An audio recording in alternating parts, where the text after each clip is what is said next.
So, for those who didn't see last week's video, my friends and I have recently launched a Dungeons & Dragons podcast on our sister channel, the Shattered Dice Podcast. The second episode is live now, and we are releasing an episode a week alongside a review all month long. After that, each episode will be released bi-weekly until the season is over. What can I say about Dunces & Dragons? I remember the night this episode came out. It was one of the few episodes of SpongeBob I knew about when it first aired. Usually, if I got a new airing of a show, it would be either something on Cartoon Network, Disney, or the newest Danny Phantom. Despite SpongeBob at the time being my favorite American show, I never really had a grasp on when new episodes would air. I caught UGG live as well as Friend or Foe, but most episodes of SpongeBob I failed to watch on premiere. Dunces & Dragons was a unique episode in that respect because I knew it was airing, but I didn't get to watch it live. I don't remember the time slot it aired in, whether it be my brother and I missed its first airing and we were forced to take the second, or it aired right at the bedtime I had as a second grader. Because of this, I had at one point a VHS of the original airing of Dunces & Dragons that I watched the following day. And while that tape is lost to the annals of time, either be because we recorded over it or threw it away, I'll never forget sitting on my couch eating Pop-Tarts I snuck out of my kitchen while my sister was cooking dinner, watching this episode for the first time. Welcome to Medieval Moments. This episode has a great start, immediately throwing us in with the dark humor and Renaissance jokes. Almost immediately, SpongeBob and Patrick volunteer to joust, thinking they're going to get to watch up close, and get thrust into the past a mere 2.5 minutes into the episode. I'd say, I don't know who the knight that intercepts them is, but I've always enjoyed them.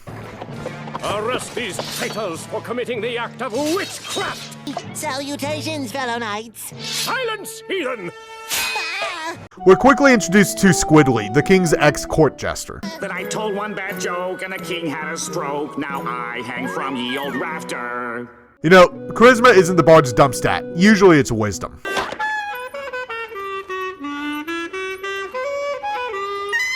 Oh, the royal full dumps both. It doesn't take long for SpongeBob and Patrick to realize they traveled back in time, and a guard shows up to bring SpongeBob and Patrick to King Krabs, though SpongeBob drags an eager Squidly along. I'd say, even though Squidly is just our Squidward stand-in, it's nice to have a slightly less pessimistic Squidward along for the ride. I don't think this episode could have worked as it does if we had the normal Squidward. I'll do it, but I won't like it. At the chamber, Squidly gets lucky on a charisma check, but immediately crit fails his wisdom save. Was all your fault and 'tis a pity. You were bad, you are to blame. La la la la la la la la la la la la la la. I have to give it to Squidly. He walked out of prison just to insult the king to his face, knowing that it would likely result in death, which it would have if not for a well-placed prophecy and a well-timed kidnapping by a dragon. Our team finally gets their quest and are on their way, right after going to get equipped from the local blacksmith. I told you people before, I'll have the red when I have it! We also get our first look at Planktonimore, and I have to point out our ye-old phone book he stands on. Right after, we meet our last party member, Black Knight Sandy, who follows the Norse gods. By the hammer of Odin, this be a new fighting style mine eyes have not yet seen. I guess she's a red squirrel. And after being defeated by the fighter who decides to take Tavern Brawler, Planktonimore's next top of knights to brutase him, leading SpongeBob's party past the front guards. Halt! Make a wish! I love this guy, he's great. You earned that one Electrum a week. And after a very, very, very long climb, our party confronts the evil Planktonimore, who can only put up a fight with the power of his dragon.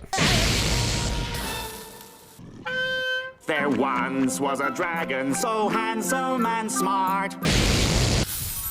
Everyone beeth a critic. See, wisdom is the bard's dumb stat. Who else would be dumb enough to try and seduce a dragon?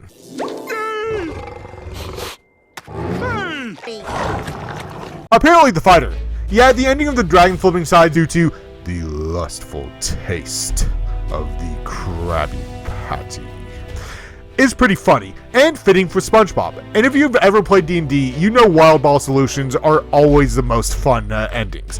Take it from someone who once played D&D using fortune cookies, which by the way, you can watch right now. Finally, as the town celebrates the return of Princess Pearl, SpongeBob and Patrick are flung back into the future.